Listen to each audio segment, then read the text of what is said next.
your fellow weirdo. You're the black sheep of the flock. Come and take a load off. Let's have a little talk. This side of the universe, the wildest place you've been. Welcome to the service at the party pen. Have a good time, laugh and giggle. Come on in and smile just a little. We're reading God's unofficial bio today. The Bible lady's gonna lead the way.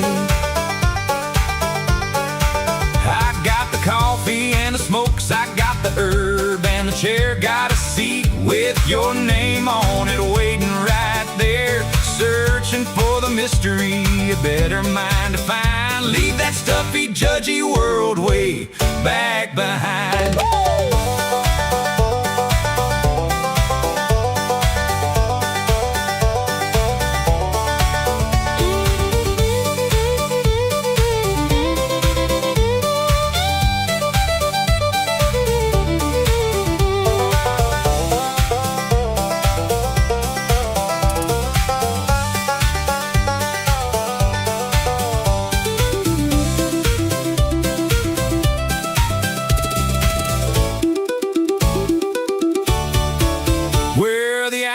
And the rebels, we're the ones that don't fit in, but there's a holy kind of magic in the middle of the sin. Yeah, the mystery is deep and the coffee's brewing strong in the most offensive church where we all belong. Have a good time, laugh and giggle. Come on in and smile just a little. We're reading God's unofficial bio today. The Bible lady's gonna lead the way. The mystery of God, what a beautiful find. A better understanding for a black sheep's mind.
Hey there, future fellow weird-ass black sheep. Welcome to the most offensive church this side of the YouTuberverse, the Party Pen. Great. And yeah, this is a real church, and we cuss a lot, and God may or may not have ADHD. He more than likely has ADHD because he's just, well, he's God with ADHD. They don't make God-sized Prozac.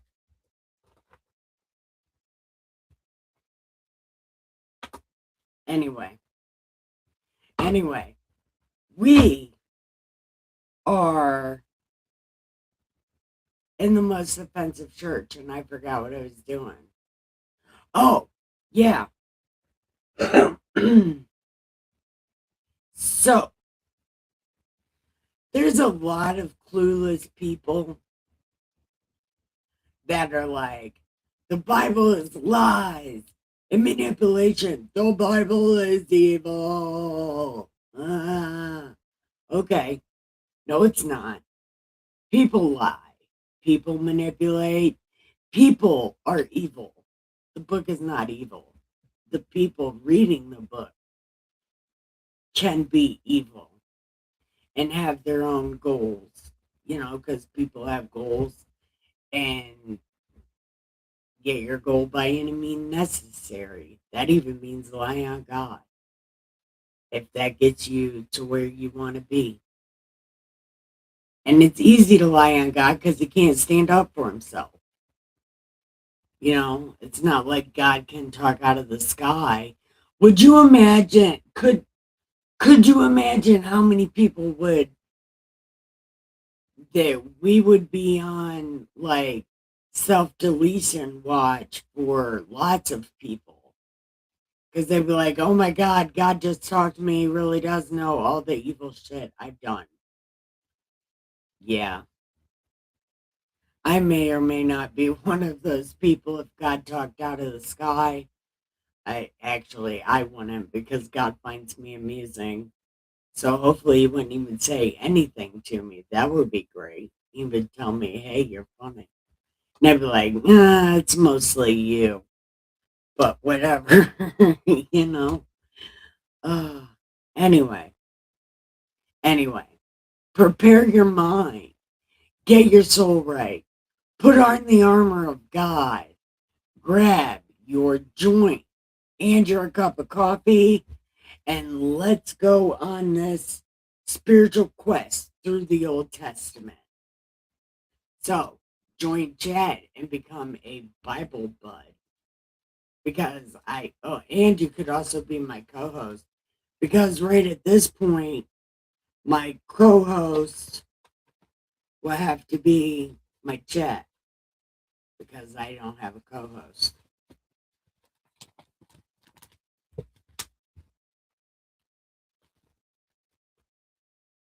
Okay.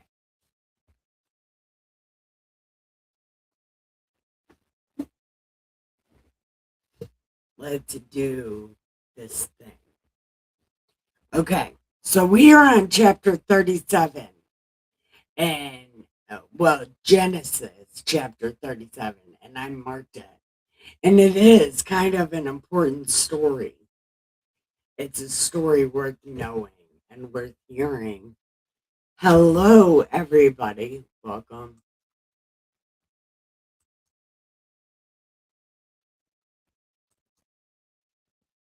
Well, welcome. Let's do this.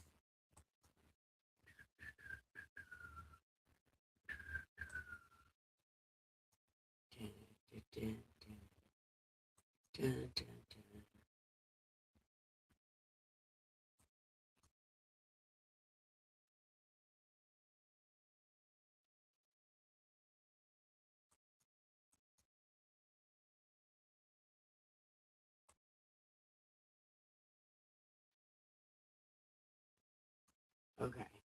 We'll do it like that so I can see. So I can see it.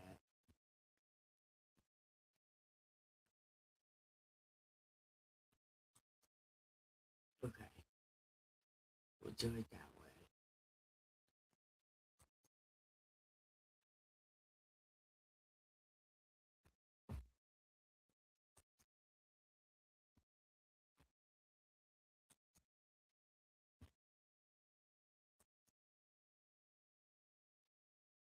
Damn it, it doesn't even show me.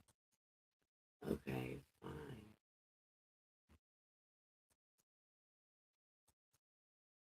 I don't, okay. I guess it doesn't do that. Okay. We're just gonna do it like that. Okay. So hopefully,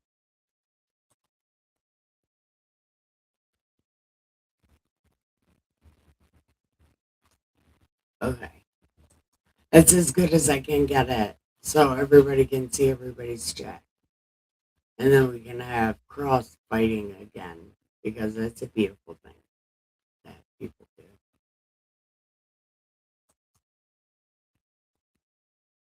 Wait, I want this one.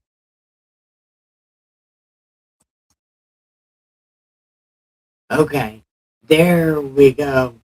Now I know it's working. Okay, there we go. Much better. Okay, so we're Genesis chapter 37. And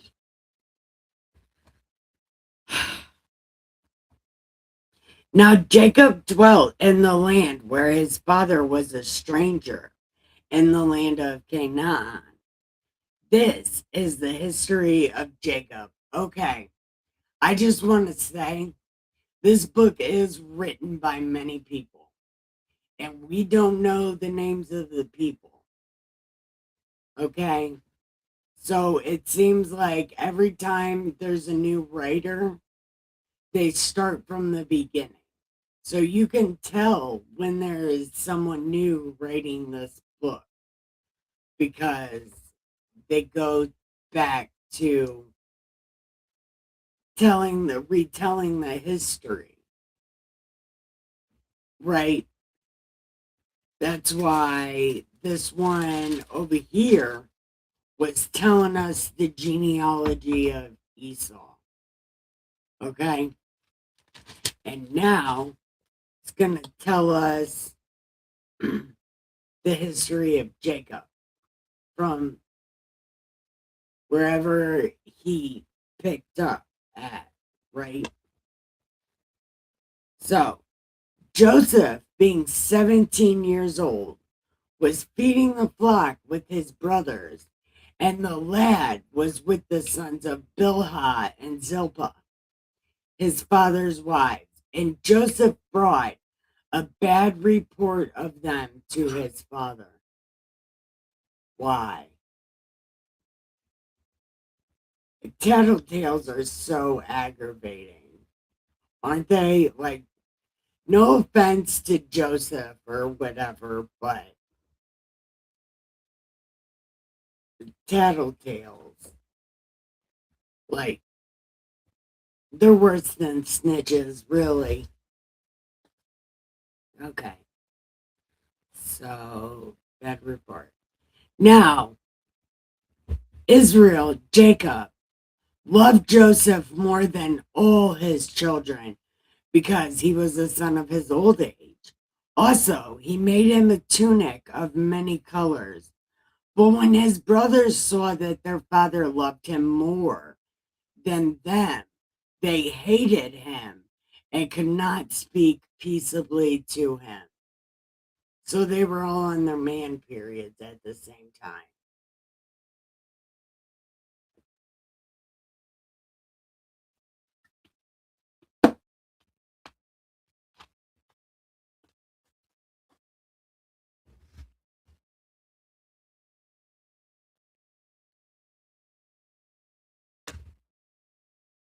Maybe it's because I don't have a biological father that I don't understand what this like sibling rivalry is for the love of the parents. Like, me and my brothers never fought over who was loved more. We all knew. Alan and Josh were mom's favorite. And mostly Alan is mom's favorite. I'm not my mom's favorite by any means. I'm her favorite daughter because I'm the only daughter. So, anyways, they could not speak nice to him. Now, Joseph had a dream and he told it to his brothers, and they hated him even more. So he said to them, "Please hear this dream which I have dreamed." There we were, binding sheaves in the field. Then, behold, my sheep arose and also stood up. Right, and indeed your sheep stood all around and bowed down to my sheep. Why would he do this to himself? Why would he do this to himself? This is the kind of shit I do to myself because I have a self-sabotaging inner self. I wonder if Joseph had a self-sabotaging inner self.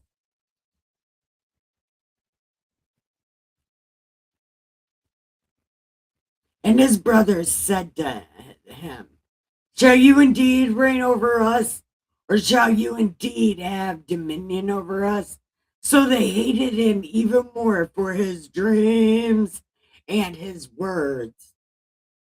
Then he dreamed still another dream and told his brothers and said, look, I have dreamed another dream. And this time, the sun, the moon, the 11 stars bowed down to me. So he told it to his father and his brothers, and his brothers and his father rebuked him and said to him, what is this dream that you have dreamed? Shall your mother and I and your brothers indeed come bow down the earth before you? And his brothers envied him, but his father kept the matter in mind.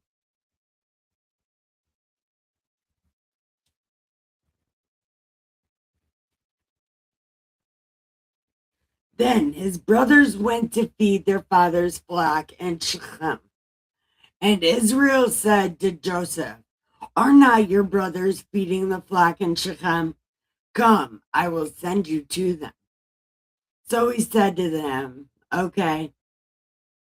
So Jacob was like, please go and see if it was well with your brother and the flocks, and bring back word to me.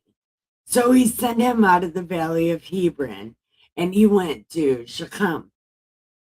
Now a certain man found him, and there he was, wandering in the field. And the man was like, what's up, yo? And he's like, you know where my brothers are? And the man was like, they left. They were going to Dothan. So Joe went after his brothers and found them in Dothan. Now, when they saw him afar off, even before he came near them, they conspired against him to kill him. And they said to one another, look, this dreamer is coming. Come, now for it, let us kill him and cast him into some pit. And we shall say, some wild beast has devoured him. We shall see what becomes of his dream. But Reuben heard it, and he delivered them out of their hands. And he said, nope, nope, nope, nope, don't kill him. But cast him into this pit, which is in the wilderness, but do not lay a hand on him, that he might deliver him out of their hands and bring him back to his father. So it came to pass when Joe had come to his brothers that they stripped Joseph of his tunic because they're bloodthirsty monsters and they just want to see everybody's pecker. They stripped him of the tunic of many colors. Then they took him and cast him into the pit. The pit was empty. There was no water in it. And they sat down to eat a meal. Then they lifted their eyes and looked. There was a company of Ishmaelites coming from Gilead with their camels bearing spices, balm, myrrh, on their way to carry them down to Egypt. So Judah said to his brothers, what profit is there if we kill him and conceal his blood? Come, let us sell him to the Ishmaelites, and let not our hand be upon him, for he is our brother and our flesh. And his brothers listened. Then the Midianite traders, I thought they were Ishmaelites, but okay.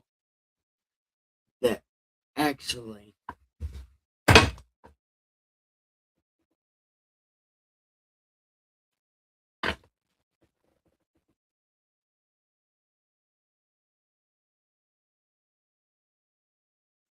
Okay.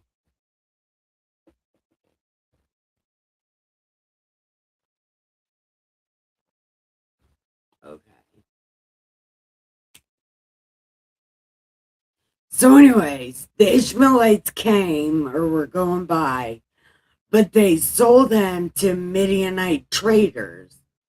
So the brothers pulled Joseph up and lifted him out of the pit and sold him to the Ishmaelites for 20 shekels of silver.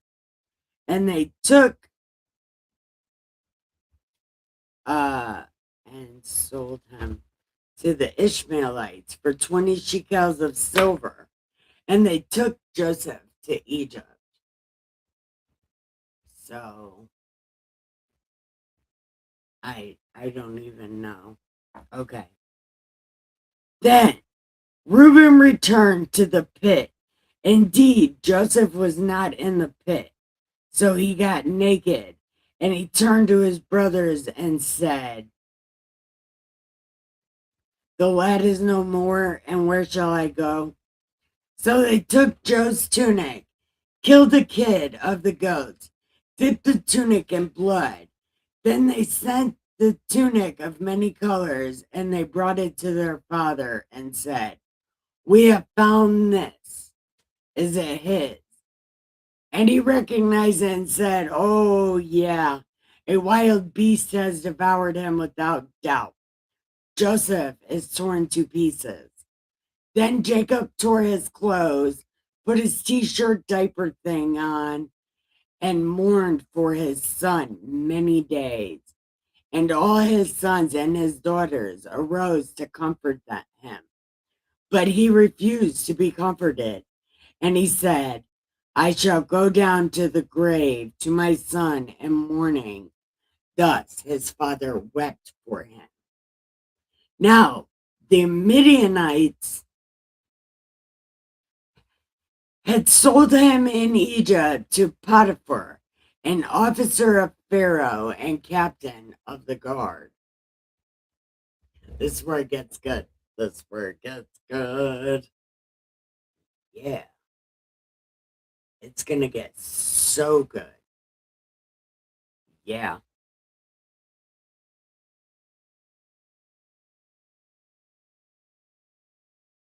Okay.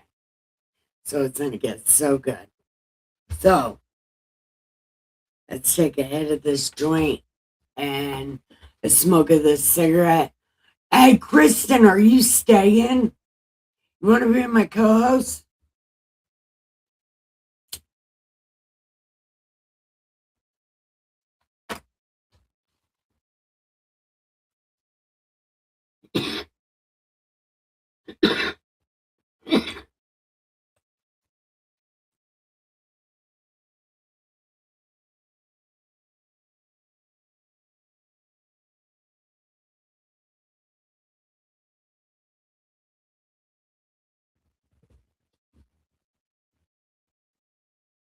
What do you mean by co host?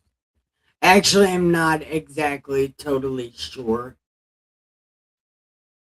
Like, I guess somebody, like, while I'm reading along to talk to me, whatever. What am I doing? I see, I don't, I know I need somebody to talk to while I'm reading this and maybe like mull ideas over or something, something like that. Man, it is so hot in here. No, this bath towel fucking robe is hot.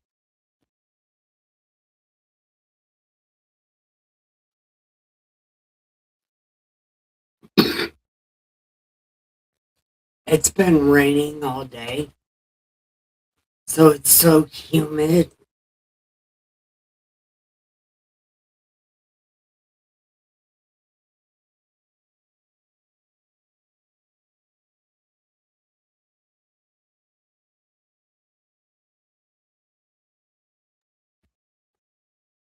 I don't know, we're about to start chapter 38. Are you listening? I'm waiting to hear from.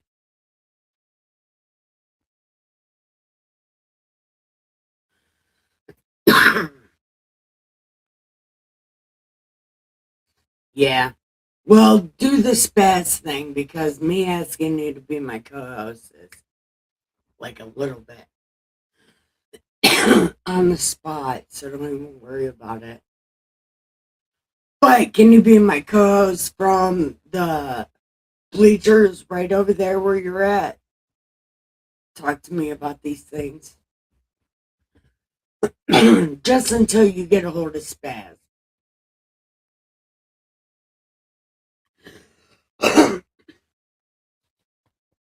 Okay. So this is about to be really good because Potiphar has bought Joe. Okay? And we're about to see how Potiphar treats Joe. And this is going to be quite an interesting story. So let's light this cigarette. Man, I need to turn on my air. Or maybe unclog my air. Hold on.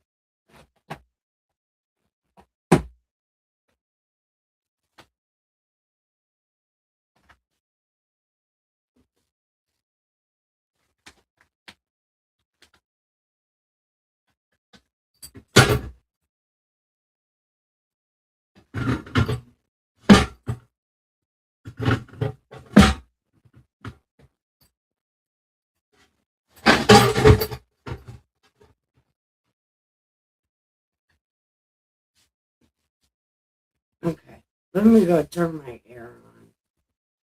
Hold on.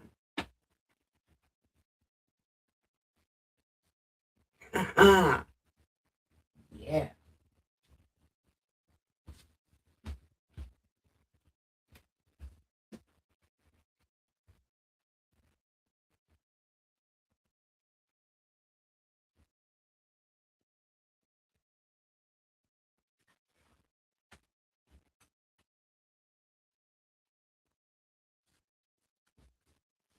Okay. The problem was my air was off. No wonder it's so humid in here. I feel like I'm breathing water.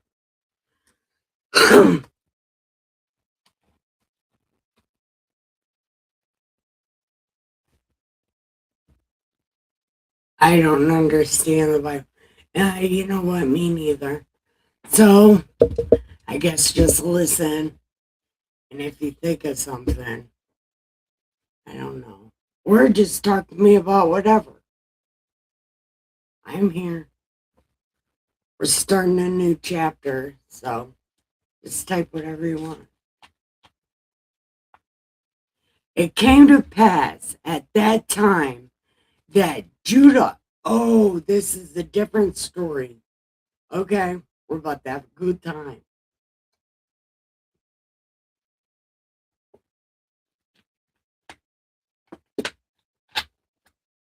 This is a shiesty story. This is another one of these stories that really shows you these people's true color.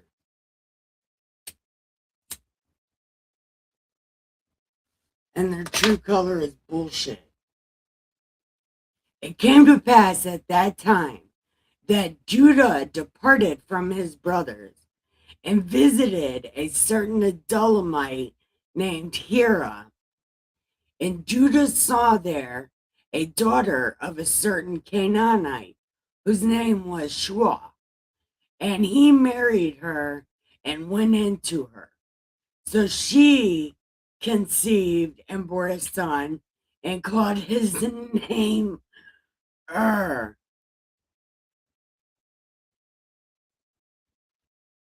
Okay, this is the right one. Oh, no, I lied. Maybe. Listen, there is a comedy song called Onan the Great, and it's all about this story right here. And this was the first story that I ever told Dustin and the way that I read the Bible. And he is like, I have never heard that story ever. And I've definitely never heard it like that. And then when he heard me tell it. Then on his Pandora, that song, Onan the Great, came on, and he showed it to me. He's like, "Is this what you were talking about?" It's like, that's the exact thing I was talking about. Yeah, it's a comedy song. Okay, so I'm going to start over from the beginning. And, okay. So it came to pass at that time that Judah departed from his brothers and visited a certain Adullamite woman whose name was Hira. And Judah saw there a daughter of a Canaanite whose name was Shua. And he married her and went into her, and she bore a son and called his name She conceived again and bore a son, and she called his name Onan. And she conceived again and bore another son and called him Shelah. He was at Chezib when she bore him. Then Judah took a wife for his firstborn, and her name was Tamar. But Judah's firstborn, was wicked, and the Lord killed him. And Judah said to Onan, "You need to go into your brother's wife and marry her and raise up an heir to your brother." But Onan was like, no, I'm not doing that. No. Well, that's A, that's gross, and B, what? No, that's not happening. I'm not even at the age where I like girls yet. I know I'm like 20, but I don't like girls. I don't want to do it. Okay. But it came to pass when he went into his brother's wife, he pulled out his plucking was tough, and he admitted on the ground, lest he should give an heir to his brother. And the thing which he did displeased the Lord, and he killed him also. This is something, ain't it? This is the craziest fucking story. Then Judah said to Tamar, his daughter-in-law, "Remain a widow in your father's house till my son Shelah is grown." For he said, "Lest he also die like his brother." And Tamar went and dwelt in her father's house. Now, in the process of time, the daughter of Shua, Judah's wife, died, and Judah was comforted and went to his sheep shearers at Timnah. And he said to his friend Hira, and it was told to Tamar, saying, "Your father-in-law is going to Timnah to shear his sheep." So she took off her widow's garments, covered herself with a veil, and wrapped herself, and sat in an open place, which was on the way to Timnah. For she saw that Shelah was grown, and he was not given to her as a husband. Then Judah saw her and thought she was a harlot, because she had covered her face. Then he turned to her by the way and said, "Please let me come in to you." For he did not know that she was Tamar. Isn't this crazy? So she said, "What are you going to give me?" And he said, "I will send a young goat from the flock." So she said, "Will you give me a pledge? I want everything you have. I want your signet cord, your staff. I want all of it." So he gave them to her and went into her, and she conceived by him. So she arose and went away and laid aside her veil and put on the garments of her widowhood. Then Judah sent the young goat by hand of his friend, the Adullamite, to receive his pledge from that woman's hand. But he did not find her. Then he asked the men of the place, saying, "Where was the harlot?" And they're like, "We don't, what harlot? We have no idea what you're talking about."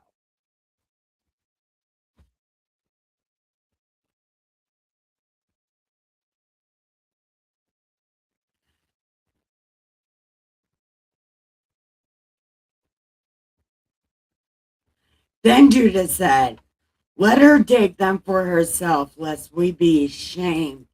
For I sent this young goat, and you have not found her." And it came to pass at about 3 months that Judah was told, saying, "Tamar is pregnant." And Judah said, "Bring her out to me."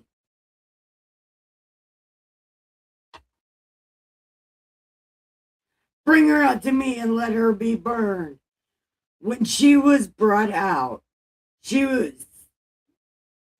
said to her father-in-law, saying, "By the man whom these belong, I am pregnant."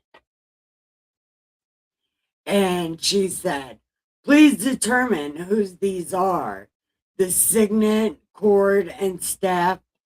So Judah acknowledged them and said, "She has been more righteous than I, because I forgot to give her to my son." Now it came to pass at the time for giving birth that, behold, twins were in her womb. And so it was, when she was giving birth, the one put out his hand, and the midwife took a scarlet thread and put it around his hand, saying, "This one came out first." Then it happened, as he drew back his hand, that his brother came out unexpectedly. And she said, "How did you break through?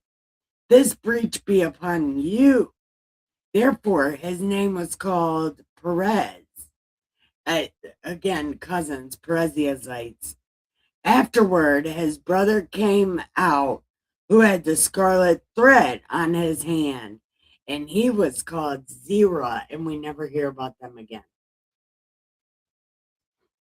We never hear about them again.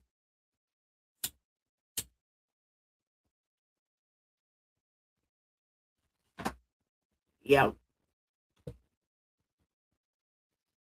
Anyway, we're about to go on to 39. Kristen, are you still here? Are people still here? Chat in the chat.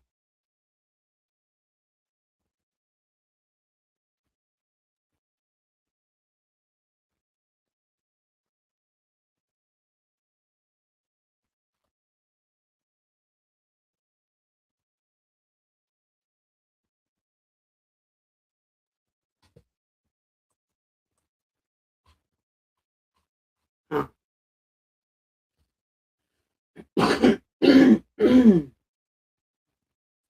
Okay. So, okay, here we go. It's getting to the good part.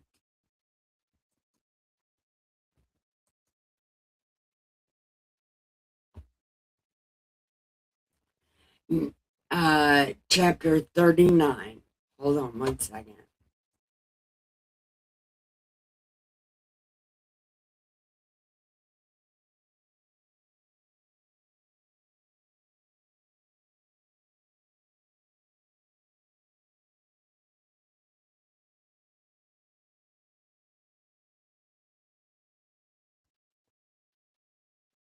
Okay.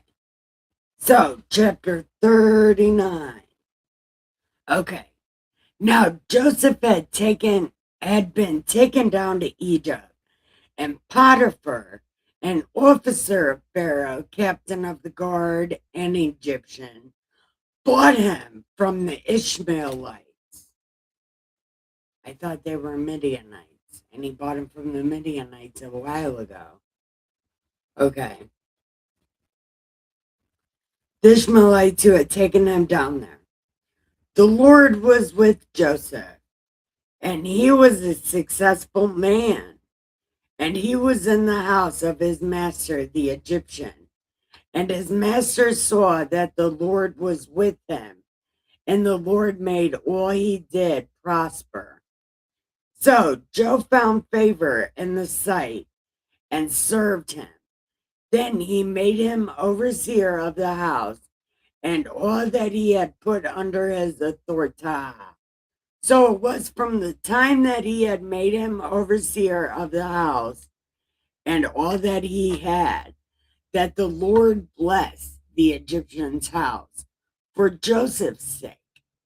And the blessing of the Lord was on all that he had in the house and in the field. Thus he left all that he had in Joseph's hand, and he did not know what he had except for the bread which he ate. So Potiphar didn't know anything about his house. He only knew he had dinner, is pretty much what that's saying. Potiphar didn't know anything.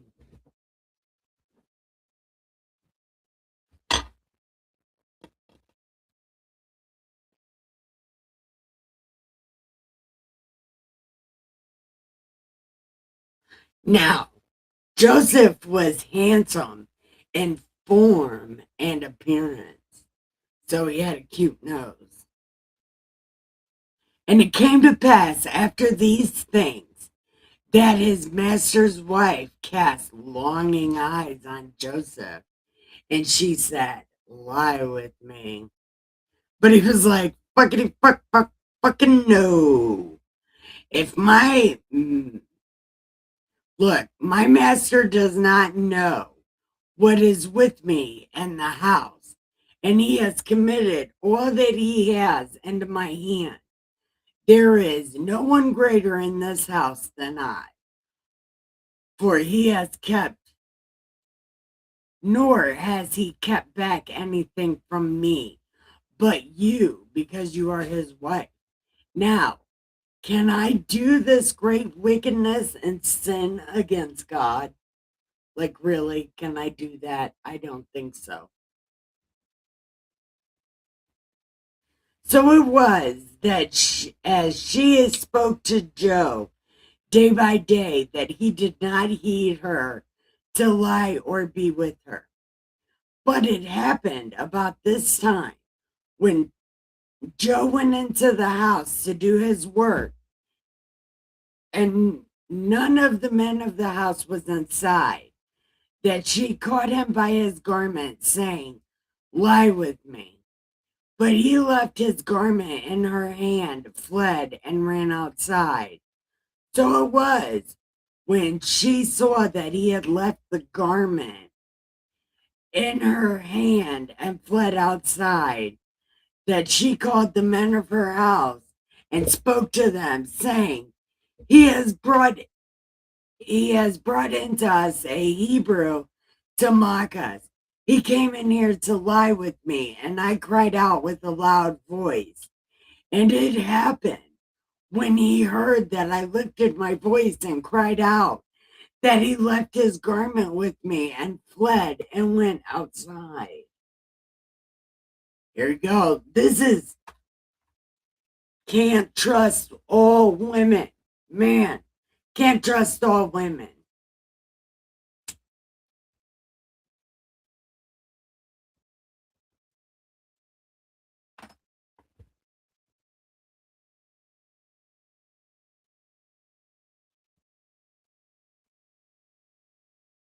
And fled outside. So it was when his master heard all the words which his wife spoke to him, saying, Your servant did to me after this manner. But his anger was aroused. Then Joe's master took him, put him in the prison, a place where the king's prisoners are confined. And he was there in the prison. But the Lord was with Joe and showed him mercy, and he gave him favor in the sight of the keeper of the prison. And the keeper of the prison committed to Joe's hand all the prisoners who were in the prison. Whatever they did there, it was his doing. And the keeper of the prison did not look into anything that was under Joseph's authority, because the Lord was with him. And whatever he did, the Lord made it prosper. Dun, dun, dun. Yeah.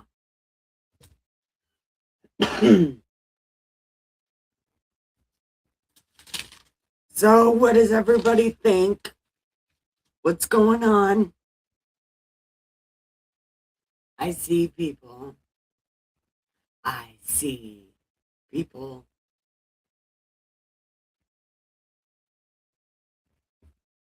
But I mean, I understand if you don't want to chat, you don't want to be the first name to chat. I get it. It's scary to chat with somebody you don't know. But listen, I don't have a co-host. I don't have anybody else to talk to. So you can chat in the chat and talk to me about whatever you want. I am a sage. Oh yeah, and I never introduced myself. I'm the Saint of Awesome. I am the Superstone Sage, your Superstone Sage, Saint Nikki K the Great. It's nice to meet you. Chat in the chat. I know it might be intimidating to talk to a saint, but it's okay. I'm just regular, just like you. I'm just a regular person, man.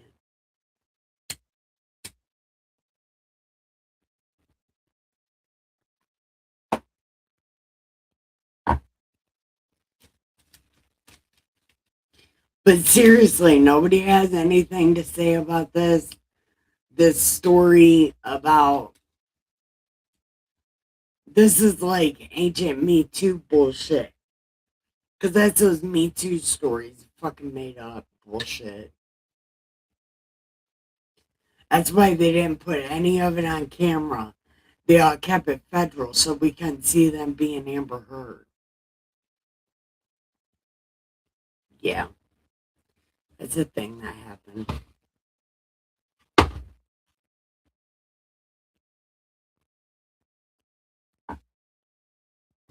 Oh, yeah, this next story is a good story. Actually, it is a very,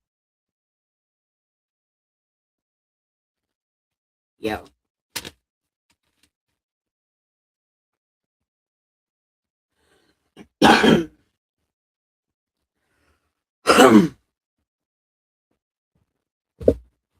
Man, okay.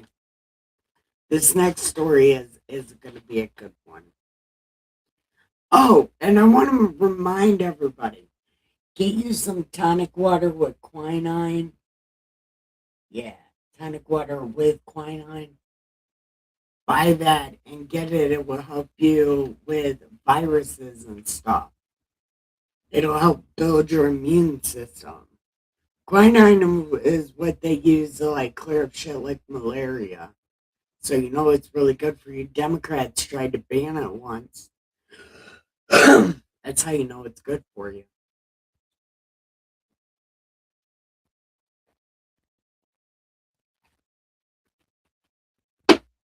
I don't recommend drinking a lot of it. This was a little less than half of a. What is this?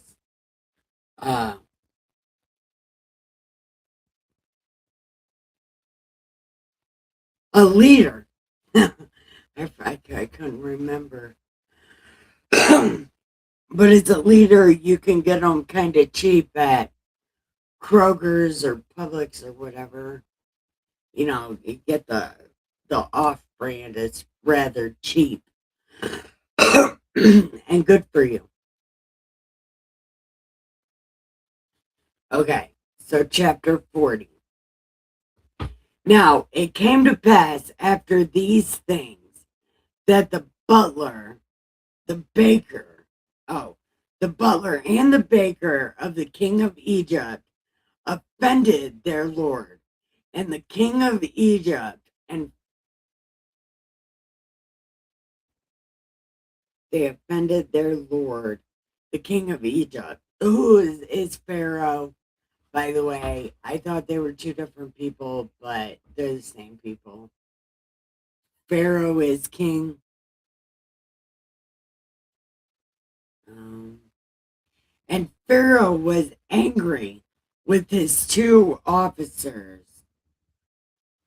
So he put them in custody in the house of the captain of the guard in the prison, the place where Joe was confined.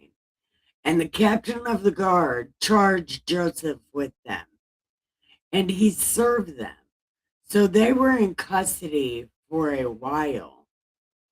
Then the butler and the baker had a dream, both of them, each man's dream in one night, and each man dreamed with his own interpretation. And Joseph came into them in the morning and looked at them and saw they were sad. So he was like, "What's up, y'all?" And then they were like, "We each have had a dream, and there is no one to interpret it."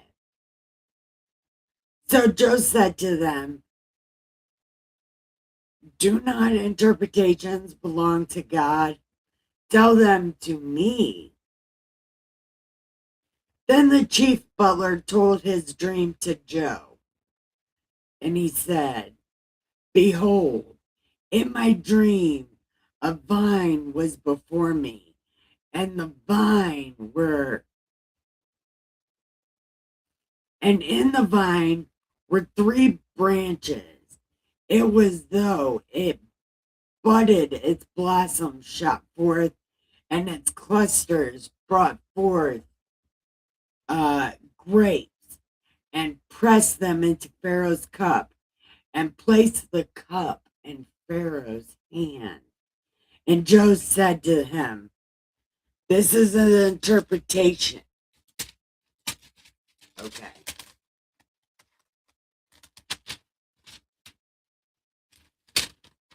The three branches are 3 days.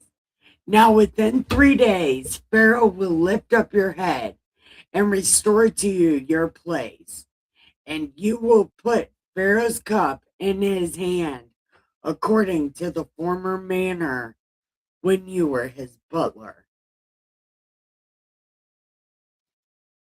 But remember me when it is well with you, and please show kindness to me. Make mention of me to Pharaoh and get me out of this house. For indeed, I was stolen away from the land of the Hebrews. They're not even a thing yet. And also, I have done nothing here that they should put me into the dungeon. And when the chief baker saw the interpretation was good, he was like, "Okay, my turn." There were three ripe baskets on my head. In the uppermost basket were all kinds of baked goods for Pharaoh, and the birds ate them out of the baskets on my head. And Joe was like,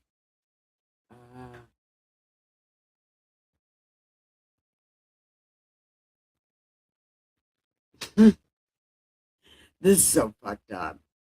And Joe was like, "Okay, the three baskets are 3 days. Pharaoh is going to kill you in 3 days and hang you on a tree, and the birds will eat your flesh." Ta-da!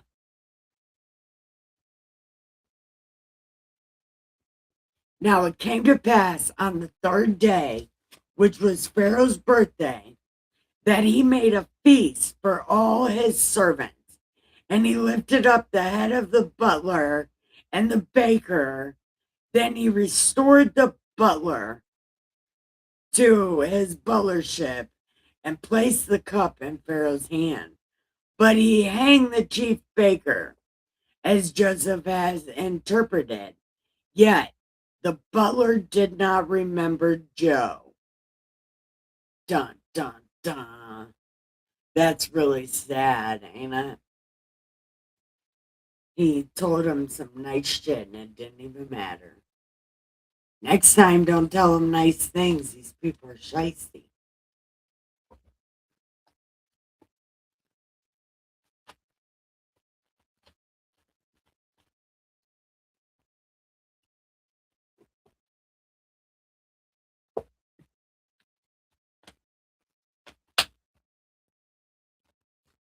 So, how is everyone? I see somebody watching other than me.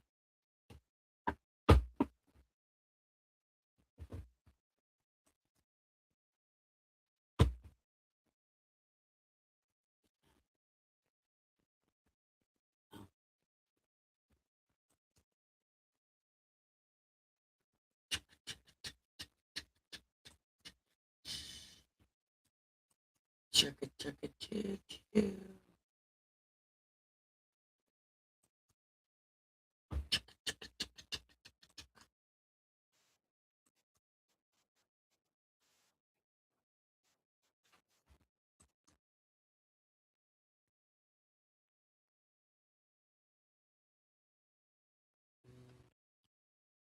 Okay. Guess not. Okay. Let's go to. Oh, this is going to be really long. Oh, like really long. Okay. Let's get ready for this. Man.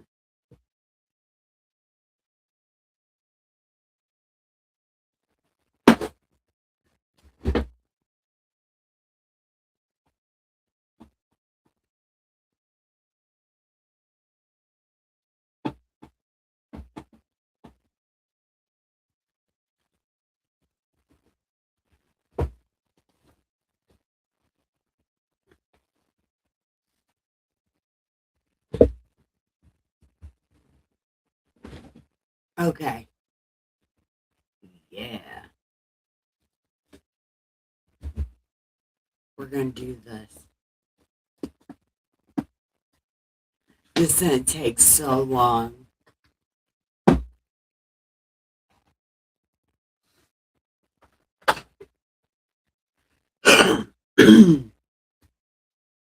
All right. Let's light this joint. I need a big lighter.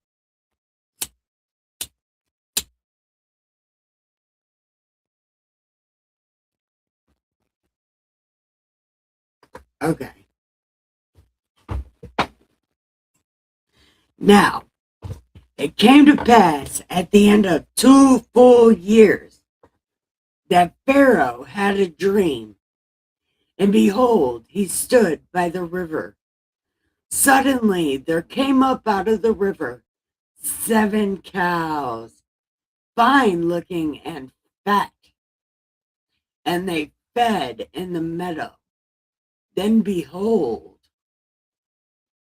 hold on, I'm sorry. Then behold, 7 other cows came up after them out of the river, ugly, gaunt, and stood by the other cows on the bank of the river. And the ugly and gaunt cows ate up the 7 fine looking fat cows. So Pharaoh awoke. He slept and dreamed a second time, and suddenly 7 heads of grain came up on one stalk, plump and good. Then behold, 7 thin heads, blighted by the east wind, sprang up after them. And the 7 thin heads devoured the 7 plump and full heads. So Pharaoh awoke, and indeed it was a dream. Now it came to pass in the morning that his spirit was troubled, and he sent and called for all the magicians of Egypt and all its wise men. And Pharaoh told them his dreams, but there was no one who could interpret them for Pharaoh. Oh, that's so sad. Oh, why is it so sad?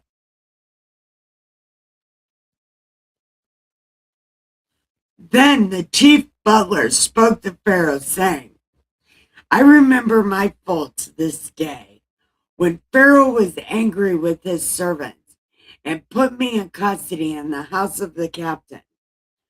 Both the baker and I, we each had a dream in one night.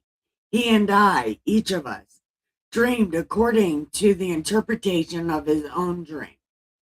Now, there was a young Hebrew man with us there, a servant of the captain of the guard, and we told him, and he interpreted our dreams for us. To each man he interpreted according to his own dream, and it came to pass just like he said. So it happened. He restored me to my office, and he hanged him.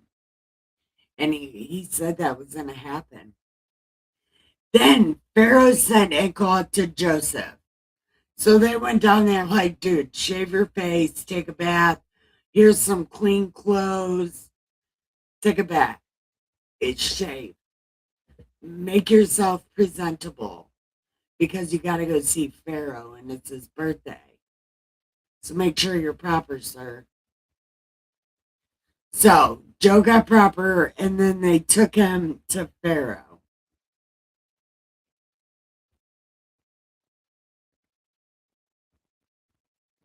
And then Pharaoh said to Joe, I had a dream, and there was no one who can interpret it.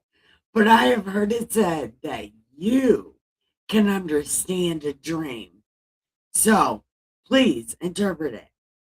So Joe was like, it is not me. God will give me, Pharaoh, an answer of peace. Then Pharaoh said to Joe, behold, in my dream, I stood on the bank of the river. So he told him all of that. Then Joe said to, oh, hold on.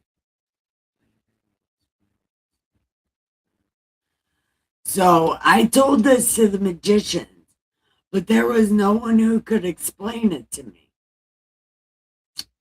Then Joe said to Pharaoh, the dreams of Pharaoh are one. God has shown Pharaoh that what he is about to do. The 7 good cows are 7 years, and the 7 good heads are 7 years.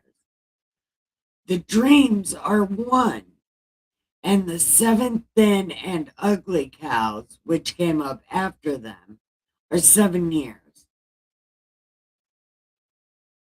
The 7 years of famine.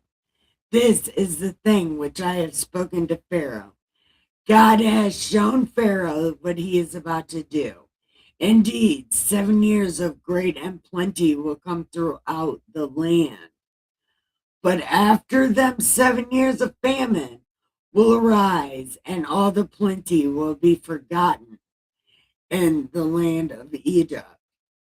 And the famine will deplete the land, so plenty will not be known in the land because of the famine following, for it will be very severe. And the dream was repeated to Pharaoh twice, because the thing is established by God, and God will surely bring it to pass. Now, therefore, let Pharaoh select a discerning and wise young man and set him over the land of Egypt. Let Pharaoh do this, and let him appoint officers over the land to collect 1/5 of the produce of the land of the Egyptians, and the 7 plentiful years. And let them gather all the food of those good years that are coming, and store up grain under the authority of Pharaoh, and let them keep food in the cities. Then that food shall be as a reserve for the land for the 7 years of famine, which shall be in the land of Egypt, that the land of Egypt may not perish.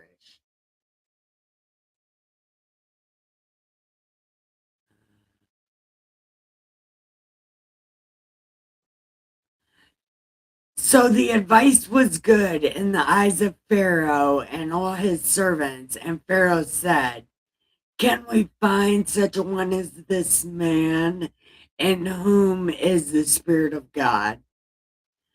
Then Pharaoh said to Joe, "Inasmuch as God has shown you all this, there is no one as discerning and wise as you. You shall be over my house, and all my people shall be ruled according to your word. Only in regard to the throne will I be greater than you." And the Pharaoh said to Joe, "See, I have set you over all the land of Egypt." Then Pharaoh took his signet off his hand and put it on Joe.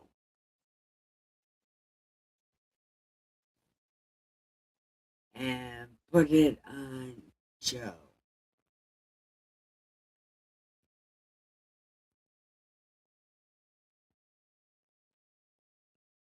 And he clothed him in garments of fine linen, and put a gold chain around his neck. And he had him ride in the second chariot that he had. And they cried out before him, "Bow the knee." So he set him over all the land of Egypt. Pharaoh also said to Joe, "I am Pharaoh, and without your consent, no man may lift his hand or foot in all the land of Egypt." And Pharaoh called Joe Zephaniah,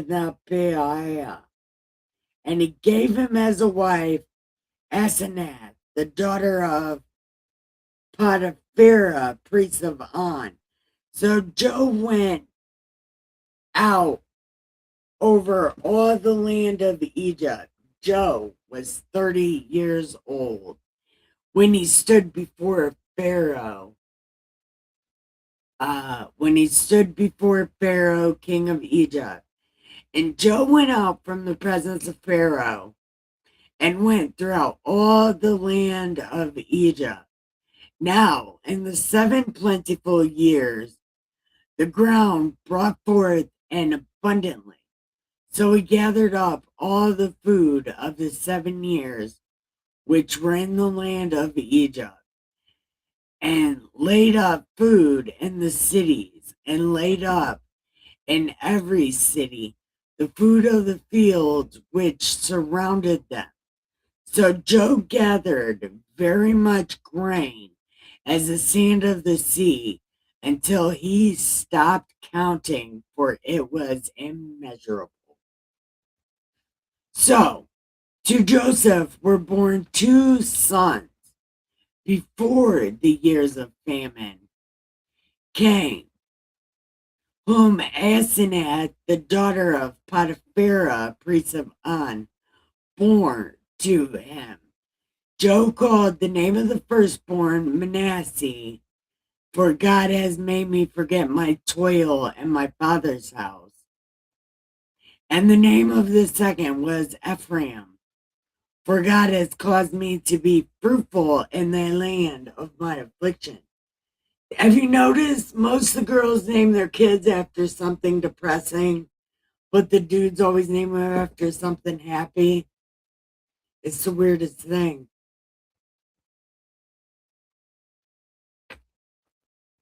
Okay.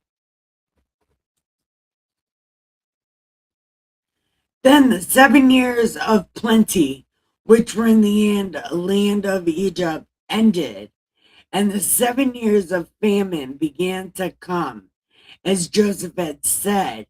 The famine was in all the land, but in all the land of Egypt there was bread. So when all the land of Egypt was famished, the people cried to Pharaoh for bread. And Pharaoh's like, go see Joseph, right? He does whatever, okay? The famine was all over the face of the earth. And Joe opened all the storehouses and sold to the Egyptians.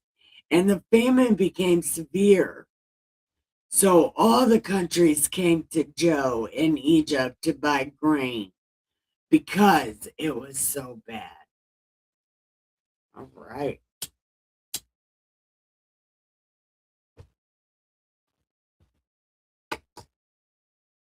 Do we want to do chapter 42? We could.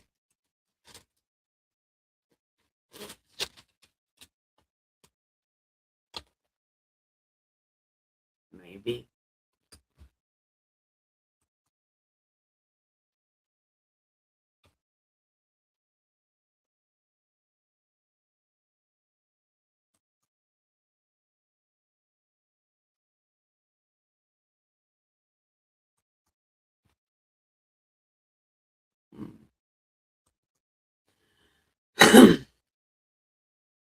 um, do we want to do chapter 42? Like, what are we thinking? We're at an hour. Maybe I should end it at an hour.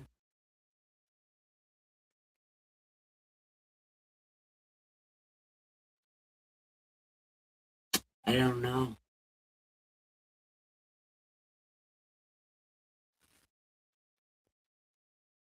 Yeah, it'll probably start messing up because I don't pay for it anymore. Yeah.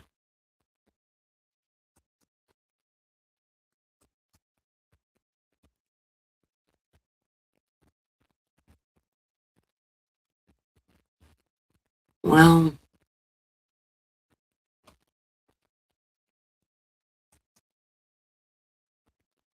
mm, yeah, maybe I should end it because I don't pay for it. Um,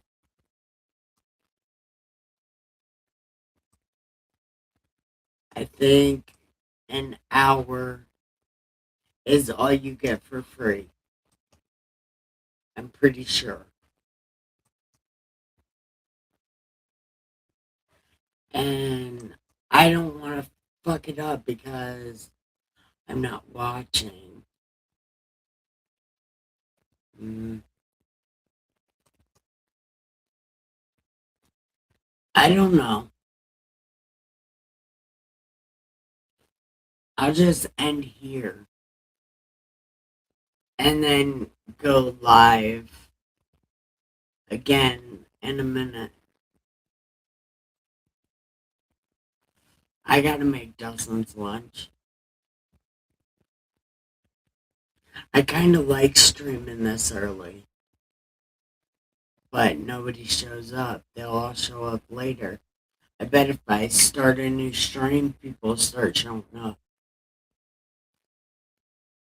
because that's how fun it is. I don't know. Anyways, I want to thank everybody for watching. I want to tell you it's time to give the pillow some head and the sheets some ass and have the sweetest